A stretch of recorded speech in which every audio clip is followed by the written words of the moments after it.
Ya baik ya sekalian, A'udzubillahi minasyaitonirrajim. Bismillahirrahmanirrahim. Assalamualaikum warahmatullahi wabarakatuh. Alhamdulillah hamdan katsiran thayyiban mubarakan fihi. Asyhadu an la ilaha illallah wahdahu la syarika lah wa asyhadu anna Muhammadan abduhu wa rasuluh. Allahumma shalli wa sallim ala nabiyyina wa habibina wa maulana Muhammadin wa ala alihi wa sahbihi ajma'in, amma ba'd. Faqad qala Allah ta'ala fi kitabihil karim wa washabul qawaid. A'udzu billahi minasyaitonir rajim. Bismillahirrahmanirrahim. Ya ayyuhalladzina amanu taqullaha haqqa tuqatih wa la tamutunna illa wa antum muslimun. Qala rabbi shrah li sadri wa yassir li amri wahlul 'uqdatam min lisani yafqahu qawli. Qalu subhanaka la ilma lana illa ma 'allamtana innaka antal alimul hakim. Ikhwatul iman rahimakumullah, saudara sekalian yang masyhur masjid al-muhajirin yang dirahmati Allah Subhanahu wa taala, yang sama-sama kita hormati dan muliakan pengurus yayasan, pengurus PKM, para orang tua kami, para sepuh, para tokoh masyarakat di lingkungan masjid yang al-muhajirin. Alhamdulillah kita bersyukur kepada Allah Subhanahu wa taala bahwasanya di hari ini hari Ahad terakhir di tahun 1446 Hijriah. Insyaallah 4 hari ke depan, hari Kamis sudah masuk tanggal 1 Muharram 1447 Hijriah. Jadi Ahad depan itu tahun yang berbeda. Ya. Mudah-mudahan kita masih diberikan nikmat sehat, nikmat afiat, masih diberikan kesempatan hidup oleh Allah Subhanahu wa taala untuk menyongsong 1447 Hijriah dengan lebih baik daripada apa yang sudah kita lewati. Ya, dan tentu saja juga kebaikan itu tidak saja untuk diri kita, tapi juga untuk keluarga kita, masyarakat kita, bangsa dan negara kita, dan kaum muslimin seluruh dunia. Karena semakin bertambahnya umur dunia ini, semakin dekat janji-janji Allah akan terbukti. Ya, apa janji Allah yang sedang kita nanti-nantikan, yaitu kemenangan kaum muslimin ya, atas seluruh umat manusia di muka bumi. Mereka akan dipergilirkan kembali oleh Allah Subhanahu wa taala untuk menguasai dunia. Dan puncaknya nanti di sebuah tempat ya, di Damaskus, Masjid Putih, di mana turunnya atau menara putih, turunnya Nabi Isa alaihissalam bersama Imam Mahdi, dan di Baghdad di situ di gunungnya Dajjal. Dan tanda-tanda ke arah sana sudah semakin dekat. Kalau orang Yahudi saja begitu yakin berita-berita nubuah terkait tanda-tanda akhir zaman, kenapa kita tidak? Ya, mereka sudah persiapkan diri, termasuk diantaranya memperbanyak menanam pohon gorgon misalnya. Nah, itu karena mereka yakin dan percaya bahwa apa yang disampaikan oleh Rasulullah Muhammad SAW itu adalah sesuatu yang benar. Nah, kita sebagai umat Rasulullah itu harus lebih yakin, harus lebih percaya bahwa apa yang disampaikan oleh Rasulullah itu bahwa yang itu anil hawa yaitu kita wahyuha. Ya, bukan lahir dari hawa nafsu, ya, bukan lahir dari ketidaktahuan, tapi betul-betul terucap terlontar karena wahyu dari Allah Subhanahu wa taala. Oleh karenanya salawat dan salam kepada beliau baginda Nabi sallallahu alaihi wasallam, kita berharap dengan izin Allah akan mendapatkan syafaat uzma dari Rasulullah Muhammad sallallahu alaihi wasallam. Ikhwatul iman rahimakumullah, kita minta kepada Allah Subhanahu wa taala pagi ini, Allahumma inna nas'aluka ilman nafi'an wa rizqan thayyiban wa amalan mutaqabbalan. Ini tentu terkait dengan tema yang kita akan bahas, yaitu bagaimana mengobati hati lebih berat daripada mengobati badan. Nah, ini saat-saat pergantian tahun ini juga adalah saat yang tepat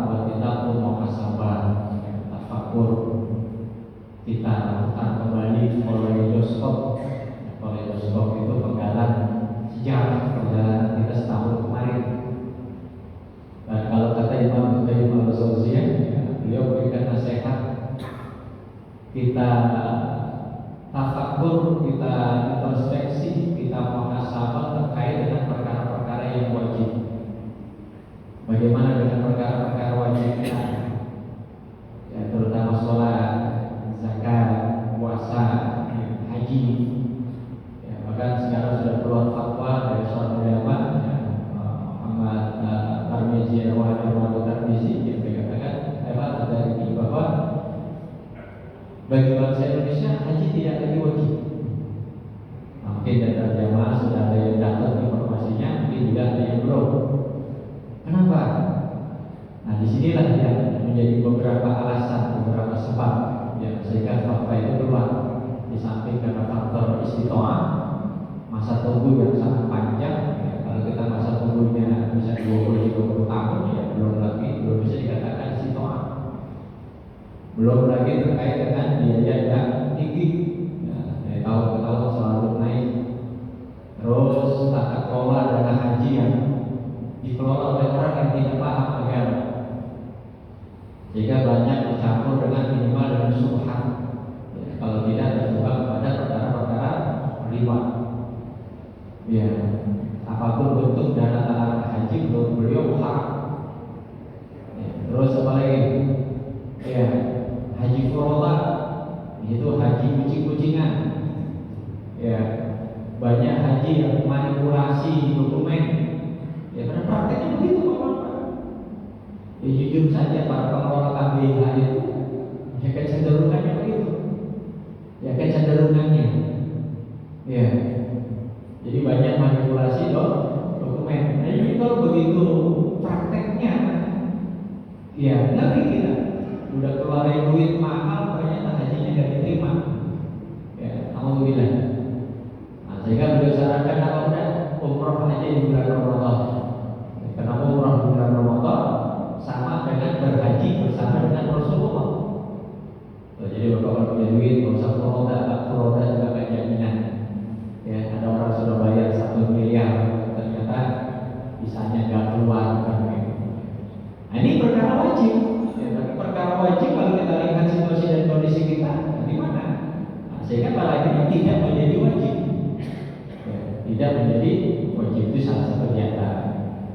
Baik, jadi jamaah sekalian, saat-saat untuk muhasabah, tafakur, perkara yang wajib, banyak yang kurang, banyak yang bolong, banyak yang bermasalah, maka harus kita tambah dengan ibadah-ibadah sunnah. Ya, mudah-mudahan dengan amalan-amalan sunnah kita bisa menutupi ya kekurangan-kekurangan kita dalam urusan ibadah setahun kemarin. Berikutnya, perkara-perkara sunnah sudah kita kalkulasi, sudah kita hitung-hitung ya berapa sholat sunnah yang kita lakukan dalam satu hari, berapa puasa sunnah yang kita lakukan dalam 1 bulan, kan bisa kita kalkulasi. Kemudian melakukan berikutnya perkara-perkara yang haram. Ya, kita ingat kembali tahun kemarin apa saja perkara-perkara haram yang bisa kita kerjakan: mata, telinga, mulut, tangan, kaki, ya, bahkan pikiran dan perasaan. Nah, itu pun tidak luput dari perkara-perkara yang haram. Nah, takut kita ya, kalau perkara-perkara haram ini belum kita bersihkan ya, dengan memperbanyak taubat. Kalau menyangkut hak orang lain, ya kita kembalikan hak orang lain. Ya, kita mohon kerelaannya. Ya, Allah tidak akan ampuni ya, dosa kita kalau berkaitan dengan ya menzalimi orang lain sebelum kita meminta maaf kepada orang yang bersangkutan. Setelah perkara-perkara yang haram, kita perhatikan juga perkara-perkara yang mubah. Ya, karena menurut Imam Al-Qayyim Al-Jauziyah, salah satu strategi setan untuk melalaikan kita, untuk mencelakakan kita, disibukkan kita dengan perkara-perkara yang mubah. Ya, Bapak bisa baca di dalam surat Al-Mu'minun ya, bahwa orang yang mewarisi surga itu adalah walladzina hum 'anil lagwi mu'ridun, menjaga dirinya dari perkara-perkara yang tidak penting, ya, perkara yang sia-sia. Ya, maka di Al-Furqan ciri ibadur Rahman itu kita bisa baca mulai dari ayat 63 sampai 74. Nah, salah satu ciri ibadur Rahman itu disebutkan oleh Allah. Orang yang ketika melewati sekelompok orang sedang melakukan sesuatu yang sia-sia, dia lewati begitu saja.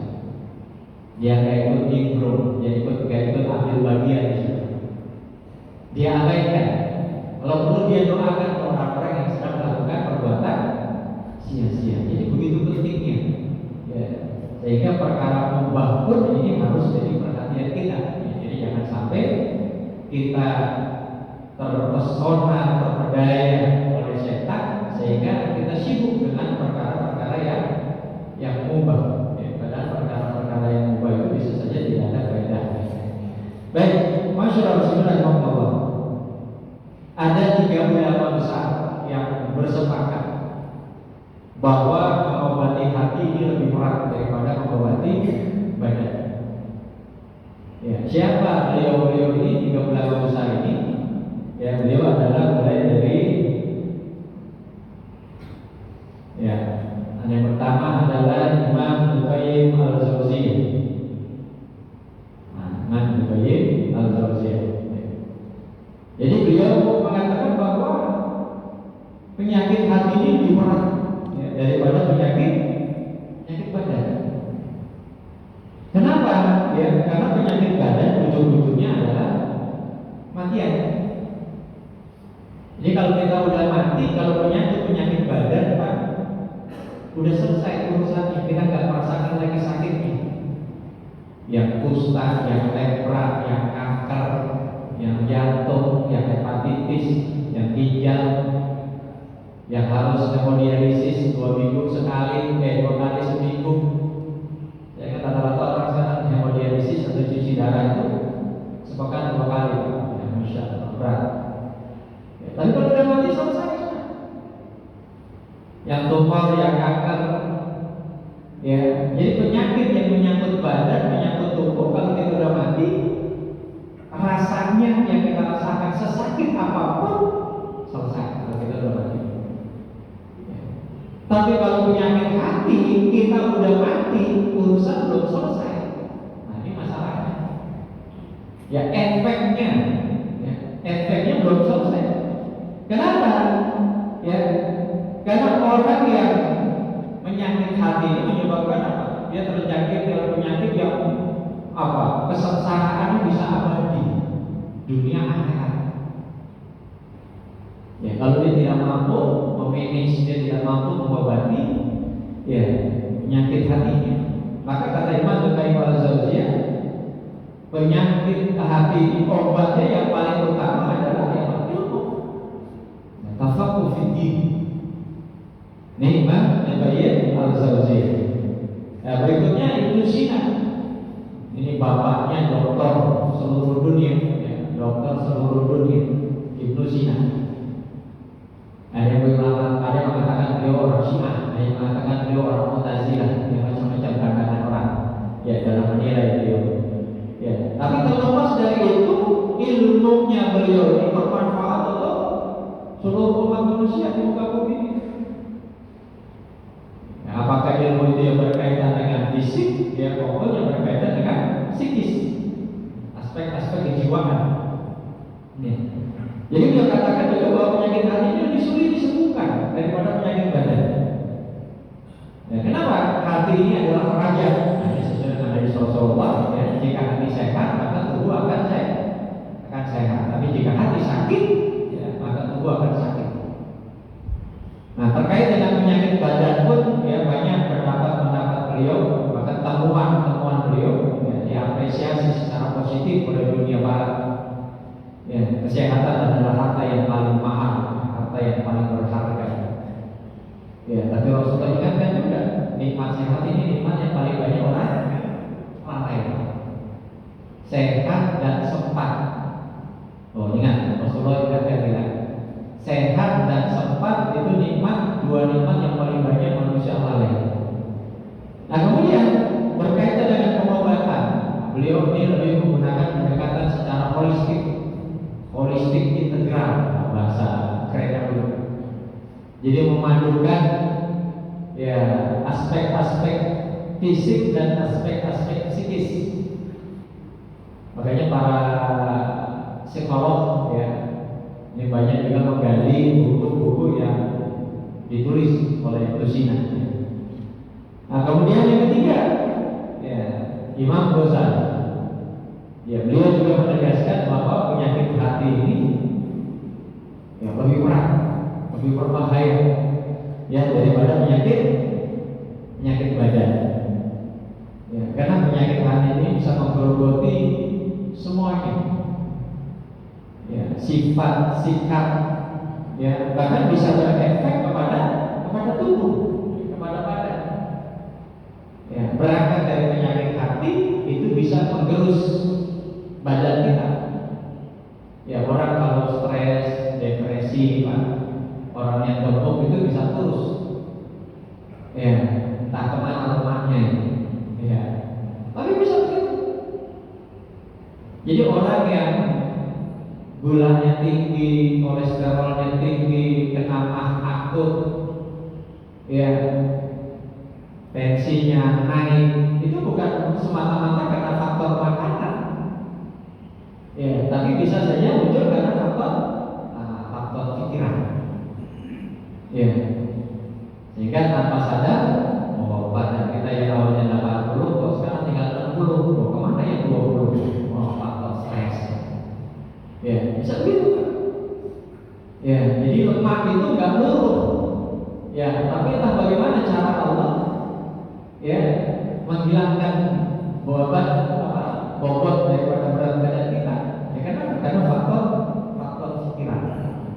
Nah, ini dijelaskan oleh Imam Ghazali. Ya. Nah, kemudian beliau juga banyak memberikan perhatian juga terhadap penyakit yang berkaitan dengan penyakit badan. Sekalipun beliau bukan seorang dokter, tapi lebih dikenal sebagai seorang filsuf, ya, sebagai seorang ahli tasawuf, ya, ahli kejiwaan. Ya. Jadi hati dan badan ini saling terkait. Ya. Jika hati sehat, ya, maka akan sehat. Ya. Jika hati sakit, maka ya badan juga akan sakit. Nah, kemudian proses penyembuhan hati lebih penting daripada penyembuhan badan, ya, karena hati adalah sumber kehidupan dan kebahagiaan. Ya, bahkan pada masa Nabi ada seorang wanita, ya, wanita kulit hitam dan perawakannya agak tinggi. Dia datang kepada Rasulullah, ya Rasulullah, saya ini kena penyakit ayan, epilepsi. Nah, beliau minta didoakan oleh Rasulullah agar Allah akan penyakit ayannya. Tapi apa kata baginda Nabi? Wahai ibu, kalau ibu bersabar dengan penyakit yang ibu berikan, ya, hanya dengan penyakit yang Allah berikan kepada ibu, maka surga balasannya. Tapi kalau ibu memang mau sembuh, ya saya akan doakan. Ya, akhirnya si ibu mikir, apakah saya sembuh total ataukah tetap penyakit itu ada di badan saya tapi saya masuk surga?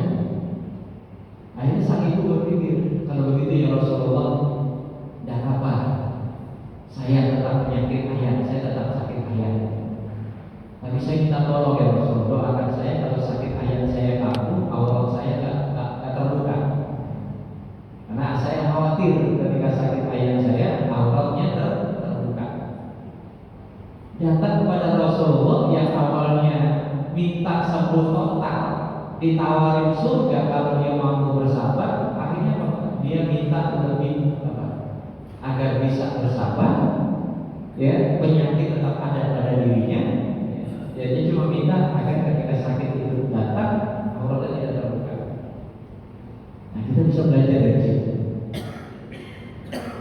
Seberapa sabar kita ketika kita diuji dengan penyakit ya oleh Allah Subhanahu wa Ta'ala. Ya, kadang-kadang kita mau puyeng dikit aja udah belum. Oh ya, ya pusing sedikit udah belum. Panas sedikit udah belum. Ya, tensi naik belum. Apa-apa kita perlukan. Ya, sehingga di rumah itu semua alat tes lengkap. Ya, alat tes gula darah, alat tes kolesterol, alat tes apa lagi, tensi, ya, macam-macam alat disiapkan di rumah. Ya, karena begitu khawatirnya. Ya, kalau gula darah di atas normal, asam urat di atas normal, kolesterol di atas normal, apa itu? Pusing dia. Ya, Begitu khawatir kita dengan penyakit badan. Ya, tapi terhadap penyakit hati banyak orang yang pakai. Ya, padahal penyakit hati ini lebih berbahaya. Ya. Nah, apa saja jenis-jenis penyakit hati ini? Ya. Jadi jangan sekalian kalau bicara hati ini kan ada yang secara fisik ya. Kalau secara fisik ya apa yang organ tubuh di dalam tubuh kita, yang orang menyebutnya dengan liver ya. Itu hati secara fisik ya, bisa diraba, bisa dilihat ya bentuknya ya, bahkan jenis-jenis penyakit yang bisa saja menggerogoti hati kan kita takut sekali ya. Hepatitis A, hepatitis B, ya, penyakit liver. Ini kan penyakit-penyakit yang menular ya, ada sirosis antar hati. Tuh, hati kita pun harus sehat secara fisik. Ya, sekalipun hati itu punya karakter seperti apa? Buntut cicak atau buntut cicak, Pak. Ya, cicak itu kalau buntutnya putus, dia bisa muncul lagi. Hati kita pun Allah ciptakan seperti itu. Ya, jadi orang kalau donor hatinya dipotong, ditransplantasi ke pasien lain, itu gak lama kemudian hati kita muncul lagi, tumbuh lagi. Seperti itu, ya, kayak buntut cicak tadi, ya, dipotong, gak lama kemudian tumbuh. Itu hati. Ya, dan secara medis fungsinya luar biasa, ya, detox, kemudian produksi kerja hormon, secara kesehatan. Ya. Tapi hati yang kedua, hati ya, yang dimaksudnya adalah roh hati yang abstrak, nggak bisa diraba, ya, nggak bisa diterka, nggak bisa ditebak. Ya. Sekalipun katanya manusia sekarang kalau di imigrasi atau di tempat-tempat investigasi itu ada namanya lie detector, ya, pernah dengar lie detektor kebohongan, ya, itu pun bisa dimanipulasi. Orang-orang yang psikopat itu dia kan bukan hanya dua kepribadian, ya, dia bisa lebih, Pak, punya kepribadian, dan itu nggak bisa dideteksi. Ya, nggak bisa dideteksi pakai lie detector. Ya, kalau di bandara dia detektor logam, ya. Jadi apapun yang logam yang nempel di tubuh kita kan bisa bunyi, ya. Lie detector itu nggak seperti itu. Ya, ada saja orang yang ya karena kepribadiannya ya dia bisa sembunyikan sesuatu yang bohong. Ya kan, terima. Ya. Nah, cuma masalahnya kita suka dibohongin gitu. Ya baik. Udah tahu bohong kita masih percaya gitu. Ya tahu lah ya. Iya. Siapa yang dimaksud? Udah dibohongin kita berkali-kali, kita dibohongin. Ya, tetap saja kita ya menikmati ya kebohongan itu, ya, bahkan sampai hari ini, ya, sampai detik ini. Ya, jadi ini penyakit hati berbahaya. Jika ada orang yang mampu menyembunyikan kebohongannya, ya, sekalipun jejak digitalnya nggak bisa dihapus.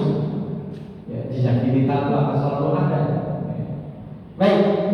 Jadi hati yang dimaksud, ya, penyakit hati di sini adalah penyakit hati yang abstrak, ya, bukan penyakit hati yang sifatnya fisik, ya, seperti hepatitis, liver atau sirosis, ya, atau kanker hati, bukan. Ya, karena itu kalau berkaitan dengan organ, ya, berkaitan dengan fisik, itu penyakit badan. Nah, Bismillahirrahmanirrahim. Nah, di dalam Islam, ya, penyakit-penyakit hati ini merujuk kepada yang kita lakukan, ya, sifat karakteristik, ya, yang tercela, dan ini berkaitan erat dengan akhlak, ya, perilaku kita, attitude, ya, barat attitude. Ya, jadi kalau orang Jepang itu kan ijazah itu nggak penting, ijazah itu porsinya hanya 20%. Ya, 80% itu apa? 80% itu attitude, ya, nilai akhlak, sikap mental. Tuh, kalau orang Jepang, kalau di dunia kerja di Jepang, ya. Nah, kalau di kita, ya, kebanyakan attitude ini diabaikan.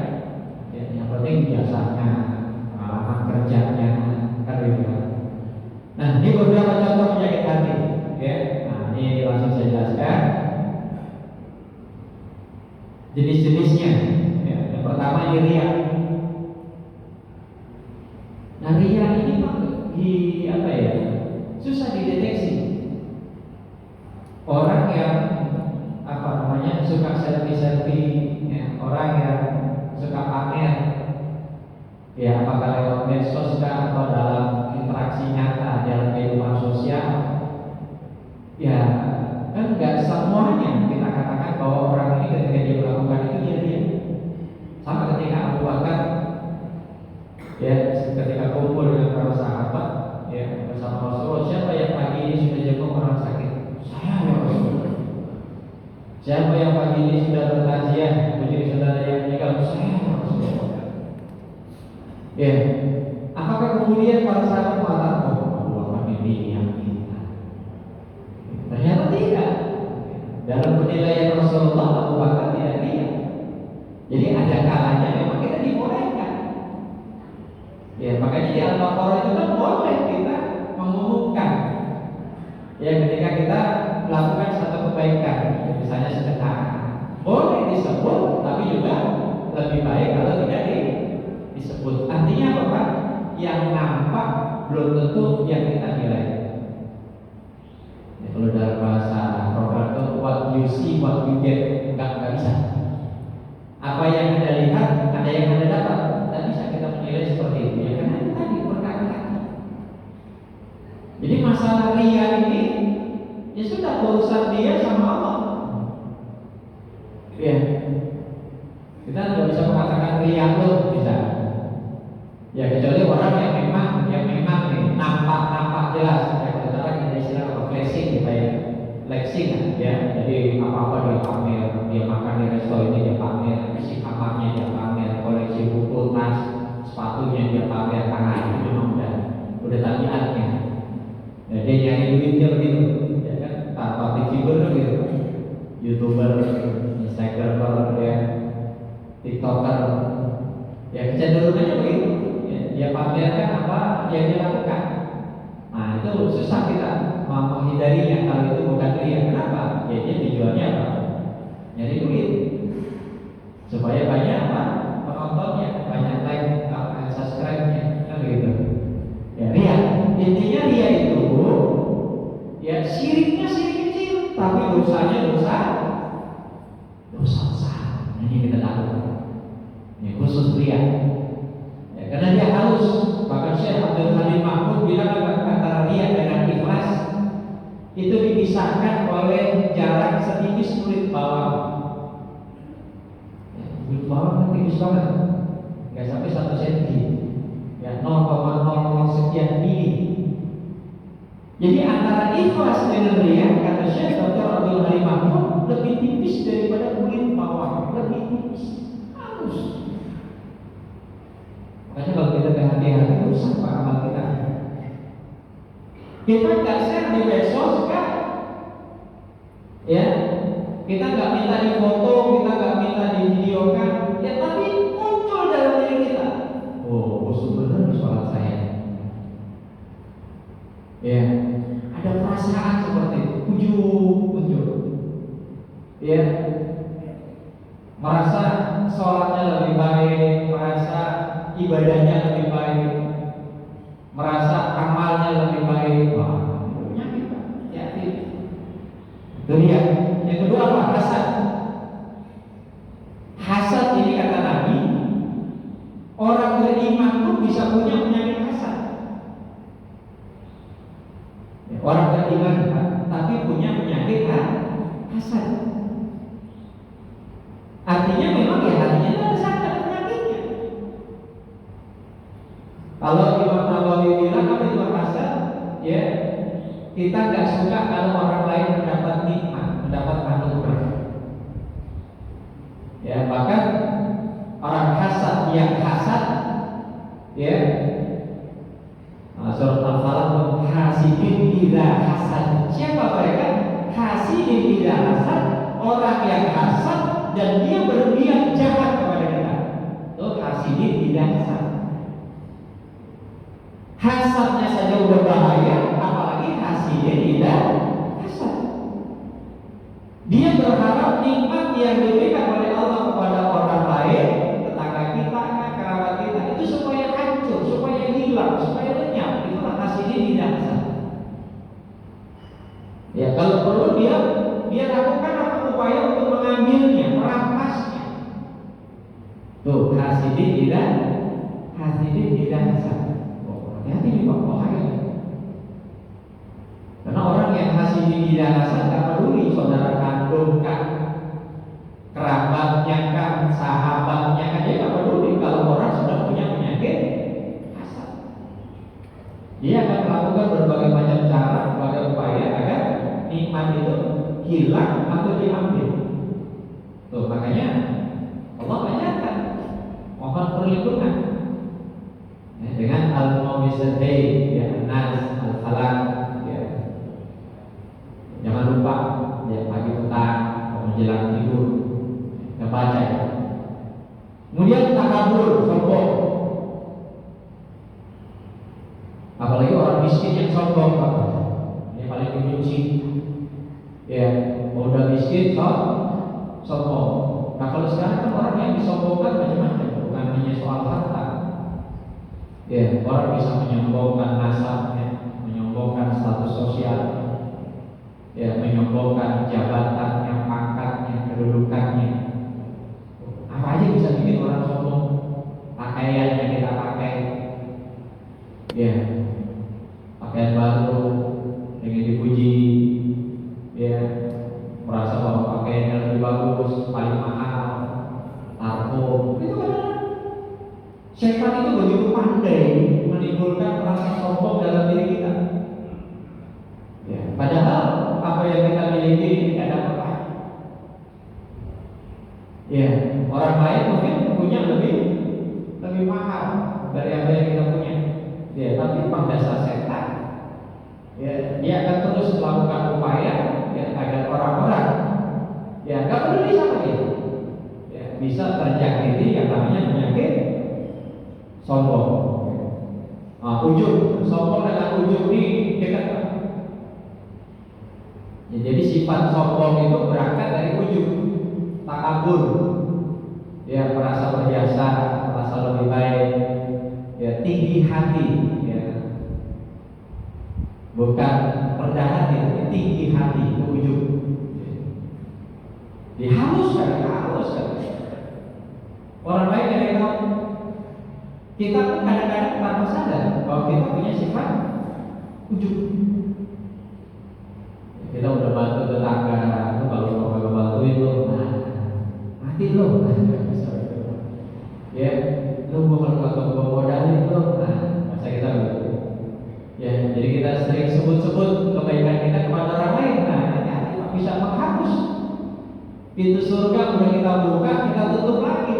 Kenapa? Suka kita menyebut-nyebut amal kita, termasuk itu.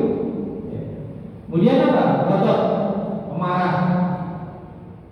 Ya, salah satu sifat orang yang bertakwa apa?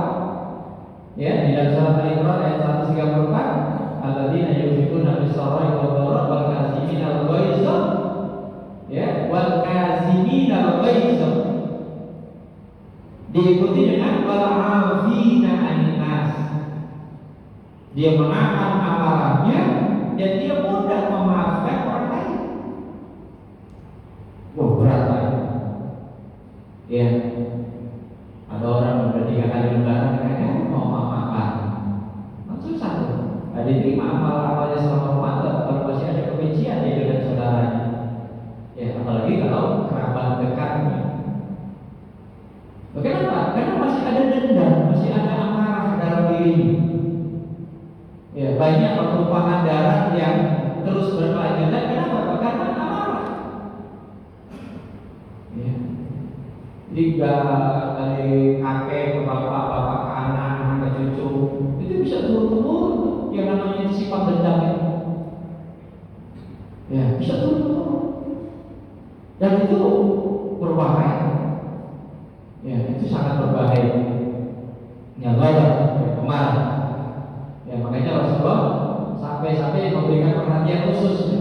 La taqdab. Jangan marah. Ya, sampai beliau berikan rasa marah dalam diri kita. Berikutnya apa? Ghibah. Nah, ini ghibah juga di era medsos ini susah dibendung. Berita-berita hoax itu masuk ghibah. Ya, jadi yang namanya berita-berita hoax itu bisa masuk kategori ghibah.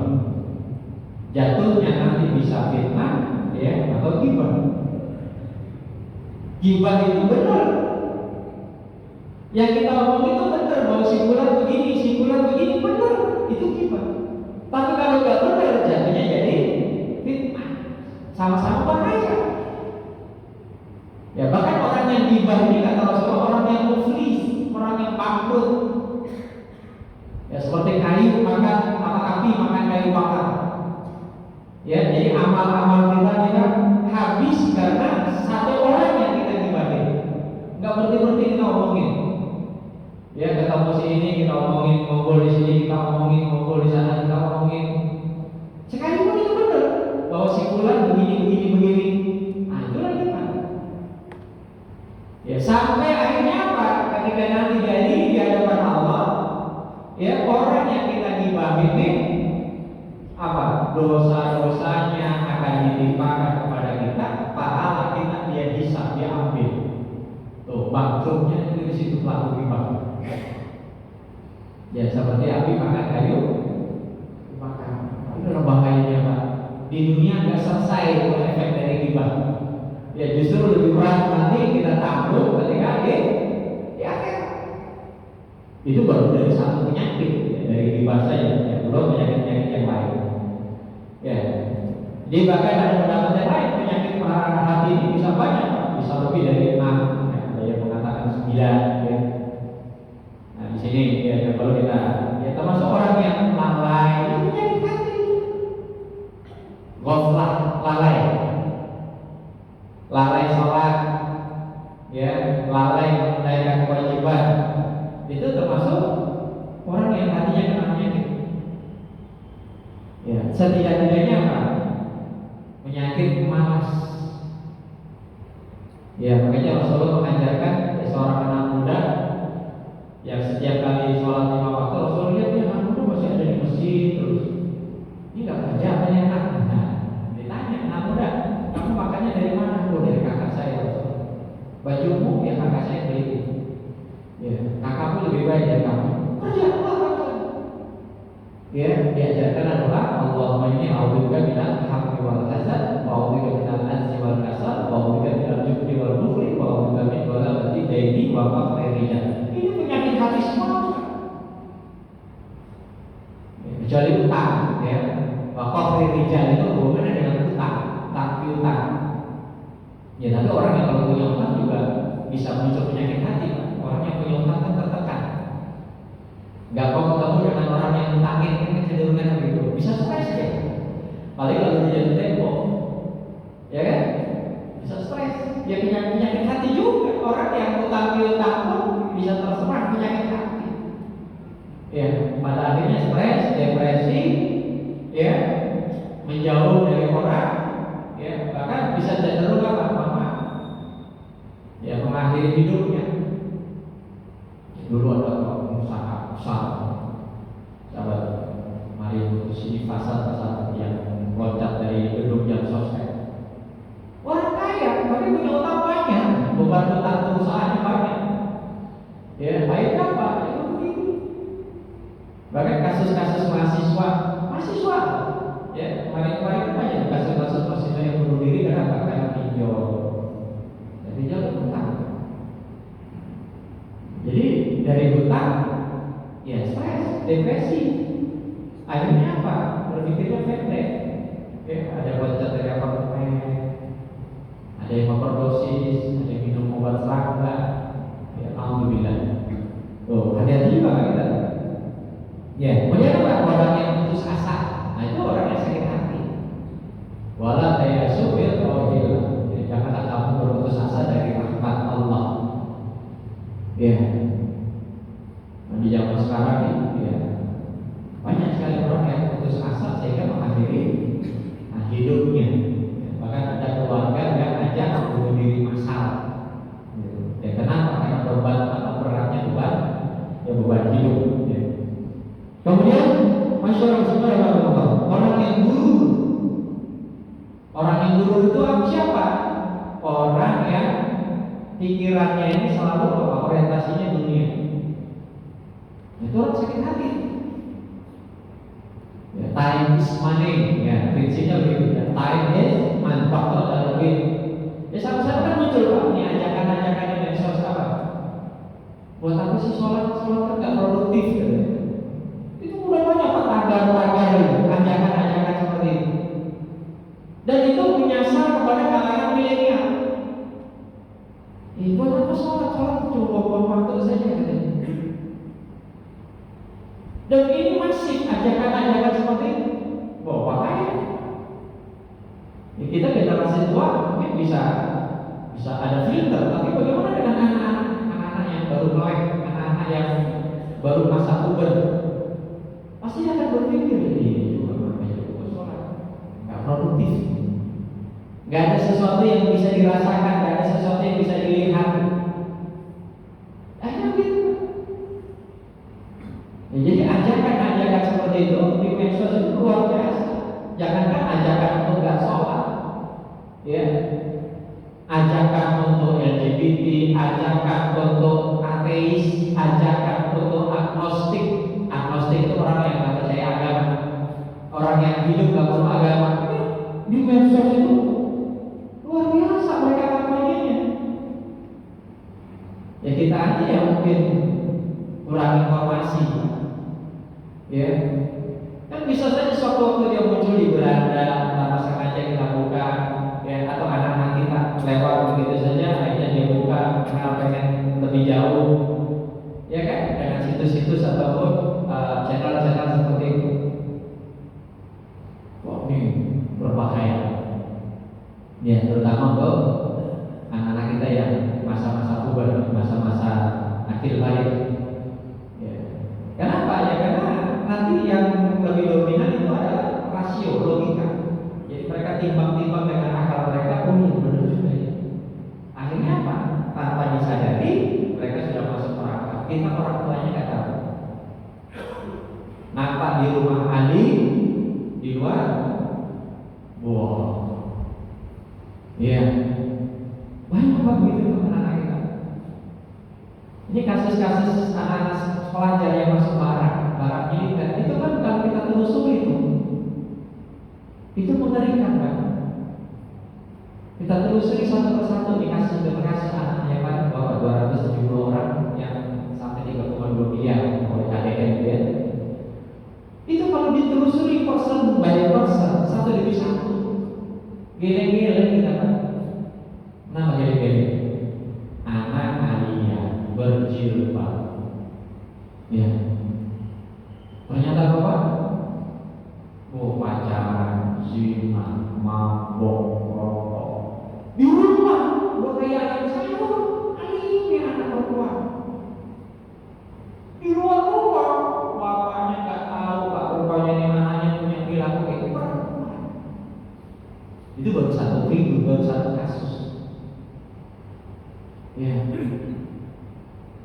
Sampai seorang ibu anaknya sekolah SMP, sekolah Islam, dipanggil gurunya, Bu, mohon maaf, ini HP anak ibu. Iya Pak, ibu lihat ini gambar apa? Nangis tuh, tahu anaknya di sekolah Islam, perempuan, SMP, isi HP-nya begituan. Ini Pak, ya. Ya itu yang namanya apa? Ya guru. Ya, itu penyakit guru itu. Jadi yang memperturutkan orang kan sudah mau ngapain ya, bahasa mereka begitu. Ya urusan uang, urusan di rumah bisa main lagi. Jadi di rumah nampak alim, nampak soleh. Ya kayak Rian Jombang itu kan, pakaian ala santri, kopiah, sarungan, baju koko, mana-mana mau sejadah. Ya benar kan Rian Jombang? Gak taunya korbannya berapa? 9. Korbannya laki-laki lagi, diperkosa, dibunuh, katanya diambil. Keluarganya dia aneh ya, pakai kopiah, baju koko, mana-mana bawa senjata. Nah itu psikopat. Sakit semua. Yang Jombang, kalau Bapak masih ingat kasusnya Bapak Bapak. Ya, kalau di Cakung ini hati-hati Pak. Ya, seperti yang namanya Bapak Bekuni namanya. Warga mengenal beliau ramai, sayang anak-anak. Tapi ketika satu kasus terkuak, oh orang baru tahu ternyata Bapak begitu. Pedofil, ya. Membunuh anak, perkosa, membunuh anak sesama jenis. Nih, wah, ada yang menyakit hati itu begitu. Gak bisa dideteksi, ya, gak bisa diraba, itu bahaya. Dan kita pun bisa tertipu, jangankan orang lain, orang keluarga dekat saja bisa tertipu. Ya makanya kita waktu-waktu itu pun kepada anak kita, ya, pergaulan yang gimana, ya. Dan semakin mereka disusupi dengan pemikiran-pemikiran yang menyesatkan, paham-paham yang menyesatkan, nah itu efeknya nanti. Nampak alim di rumah, ya, tapi di luar rumah dia sangat nakal luar biasa. Ya, alhamdulillah. Ya, semoga Allah jaga kita dari seperti ini. Nah kemudian teman sekalian, ada beberapa terapi, ya, langkah-langkah yang harus kita tempuh, ya, agar penyakit hati ini kita bisa atasi, minimal untuk diri kita sendiri. Ya. Yang pertama adalah apa? Ya, tadabbur Quran. Jadi membaca saja nggak cukup. Ya, membaca saja belum cukup. Ya. Karena tadabbur Quran satu ayat itu lebih baik daripada sekali khatam. Ya, sekali khatam kan 6.666 ayat, cuma baca doang. Tapi tadabburnya satu ayat. Satu ayat kita baca, kita pahami maknanya, kita gali penjelasan tafsirnya, ya, itu lebih baik dari sekali khatam. Orang yang tadabbur lebih meresap dalam hati, lebih tenang. Orang yang tadabbur merasakan manisnya Quran. Loh, ya kata Imam Qayyim al-Jauziyah di dalam kitab Madarijus Salikin. Kemudian apa? Ya, selain baca tadabbur, kemudian zikir. Ya, banyak berzikir, banyak berdoa. Kita ini siapa tidak? Ya, Allah Somad, Allah tempat kita bergantung. Nah, salah satu ketergantungan kita itu kepada Allah dengan ya memperbanyak zikir, zikir pagi petang, al-maksurat, zikir pada sholat. Ya, apalagi di bulan-bulan haram. Ya, jangan lepas tuh apa yang memperbanyak sholatkan. La ilaha illallah wahdahu la syarika lah, lahul mulku wa lahul hamdu yuhyi wa yumiitu wa huwa ala kulli syai'in qadir. Ada yang menambahkan yuhyi wa yumiitu, ada yang tidak. Terserah Bapak menambahkan yang mana. Perbanyak. Kita kan Zulhijjah bulan haram, masuk bulan Muharram, masuk lagi bulan Taqwatul Nur. Nah, di antara amalan yang diajarkan adalah memperbanyak zikir, ya, zikrullah. Nah, termasuk di dalamnya adalah istighfar. Ya, saya beristighfar untuk makan. Ya, kenapa? Ala bizikrillah kita tumainul qulub. Ya, dengan harapan ketika kita banyak berzikir, insyaallah hati kita lebih tenang. Kemudian apa? Nah, lingkungan kita hati-hati. Ya, jadi seorang anak bisa jadi Nasrani, bisa Yahudi, bisa Majusi, bukan hanya karena orang tuanya. Ya, orang tuanya nomor satu, faktor pengaruh yang paling kuat. Nomor dua siapa?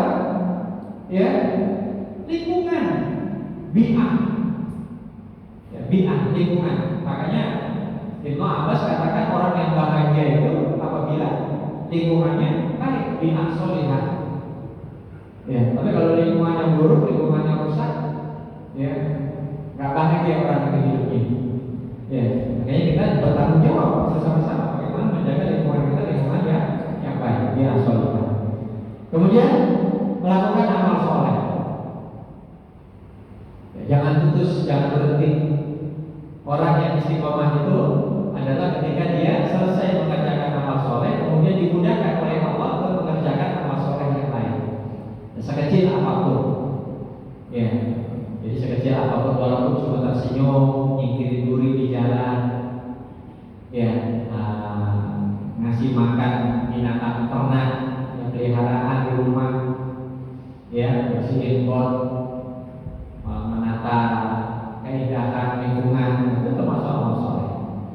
Kemudian bersabar dan bersyukur. Nah, ini dua hal yang dibanggakan oleh Rasulullah terhadap kita umatnya, bersabar dan syukur. Kata Umar bin Khattab yang lebih hebat lagi bagaimana? Orang yang kaya, ya, dapat nikmat banyak dan dia bersabar. Itu yang lebih hebat. Jadi kalau orang miskin sabar itu biasa. Orang kaya bersyukur itu biasa. Tapi orang kaya bersabar itu yang hebat menurut Amirul Mukminin Umar bin Khattab. Kenapa? Karena kata beliau, berapa banyak orang yang tergelincir.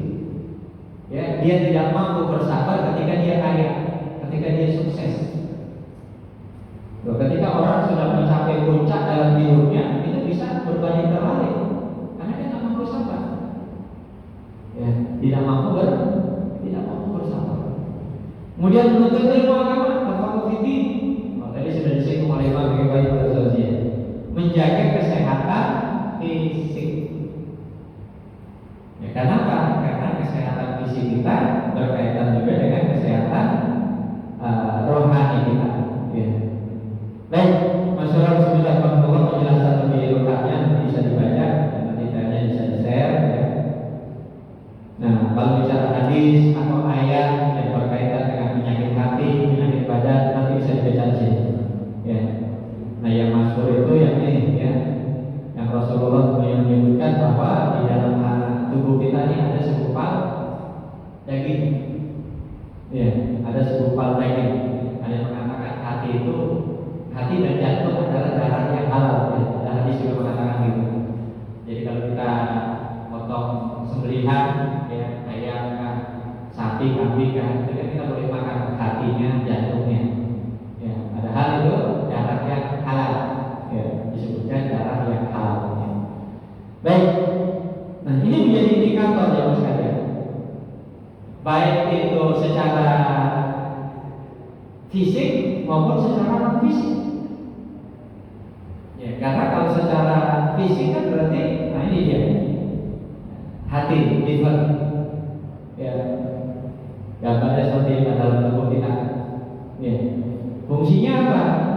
Ya, hasilkan cairan empedu, kemudian membuat protein, membentukkan protein. Nah, protein kan dibutuhkan oleh seluruh tubuh. Kemudian menghancurkan sel darah merah yang sudah tua, yang sudah sakit. Ya, menyediakan cadangan energi, mengolah racun, detox.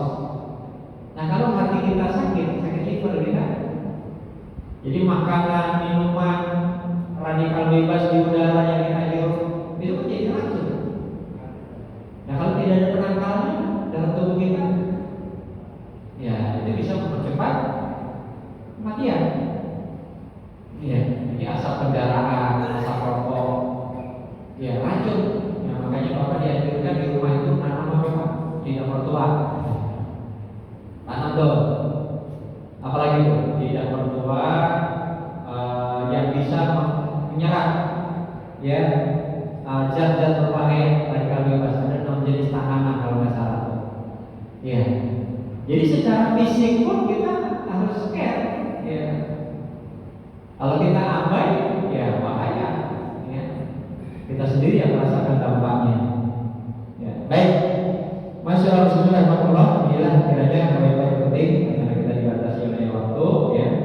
Mudah-mudahan dari poin-poin yang kita kaji ini, yang kita pelajari ini, jadi motivasi ya buat kita untuk bagaimana kita di samping menjaga kebugaran, kesehatan fisik kita, juga ada hal yang tidak kalah pentingnya, ya, bagaimana kita menjaga kesehatan hati, rohani, mental. Ya, karena itu dampaknya tidak saja ketika kita hidup di dunia, kita di dalam kubur, di padang mahsyar, yaumul hisab, yaumul mizan, ya, sampai siratal mustaqim, itu menentukan. Ya, penyakit hati yang ada pada diri kita. Ya, makanya ada satu hadis Rasulullah, siapa orang yang di dalam hatinya ada setitik iman, itu sudah cukup bagi Allah untuk mengangkat dia masuk ke surga. Tapi siapa orang yang di dalam hatinya ada setitik kesombongan, itu sudah cukup untuk memasukkannya ke dalam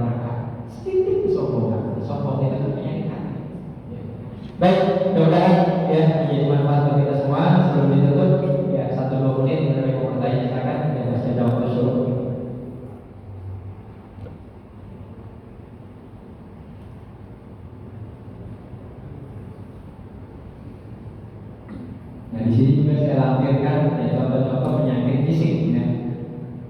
Penyebab-penyebab yang itu sekedar tambahan pengetahuan ya. Nanti bisa dibaca. Juga saya lakukan doa-doa ya hadis-hadis terkait dengan penyakit hati.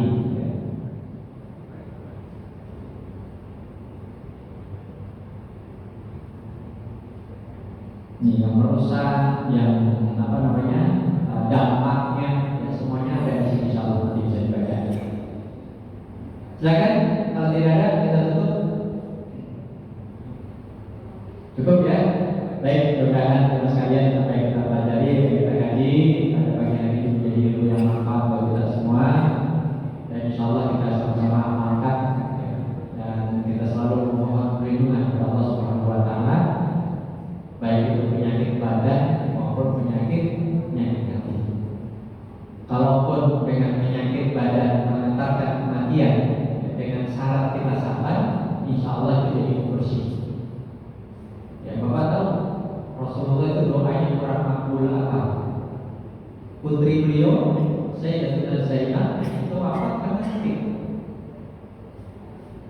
Al-Hasan wafat sakit diracun. Ya, Al-Husain wafat juga merasakan sakit karena dipenggal kepalanya. Ya, oleh Yazid bin Muawiyah. Bahkan Rasulullah sendiri ketika saat wafat itu merasakan demam yang hebat. Karena beliau pingsan, sadar lagi, tanya kepada Ali, wahai Ali, apakah uangmu yang 17 dihadirkan itu sudah disedekain atau belum? Pingsan lagi beliau, sadar lagi. Hebatnya panas demam yang dirasakan oleh Rasulullah. Dan dia mengatakan itu pun juga efek dari racun ya oleh seorang wanita Yahudi ketika memberikan hidangan kepada Nabi. Artinya apa? Ya, bukan Allah tidak mengabulkan doa beliau, tetapi disinilah kita berpikir bahwa dengan sakit itulah Allah tunjukkan kasih sayangnya. Dengan sakit itulah Allah bersihkan yang kita punya dosa. Bahkan duri satu menusuk tangan kita, insya Allah itu menjadi asbab ampunannya dosa kita. Jadi jangan marah, jangan dulu berdoa kali dua disebut-sebutkan. Nabi Ayub aja disebutkan misalnya. Ya Nabi Ayub kan zikirnya apa? Ya Allahumma anni masani dzurru wa anta arhamur rahimin. Itu yang beliau perbanyak. Ya hingga akhirnya Allah akan berikan obat kepada beliau ya mandi dengan air yang Allah tunjukkan sampai akhirnya semua total dan hartanya, anaknya dikembalikan. Ya. Nah kalau kita merasa belum dikabulkan oleh Allah, yakin bahwa nanti di surga. Yang membuat penghuni surga yang lain ini kenapa? Karena Allah balas doa-doa kita ketika di dunia itu nanti di surga. Sampai penghuni surga yang lain heran, kok ini dapat gituan, kok ini dapat ini, enak ya? Ya. Oh ternyata itu adalah doa-doanya yang ketika di dunia belum dikabulkan oleh Allah, tapi di surga oleh Allah dikasih semua. Tuh. Jadi jangan berkecil hati, Pak. Ya. Kalau kita mendengar ini kurang apa sih? Kalau temannya rajin, zikirnya rajin kok mati juga gara-gara sakit. Ya, jangan begitu, nggak boleh. Ya. Jadi sakit itu boleh jadi cara Allah, ya, untuk apa? Ya, mengampuni dosanya, membersihkan dosa-dosanya. Ya termasuk yang ada pada diri kita, ya tetap dalam rangka husnuzon kepada Allah Subhanahu wa taala. Ya, kemudian kita tutup dengan majlis subhanallahi wa bihamdihi asyhadu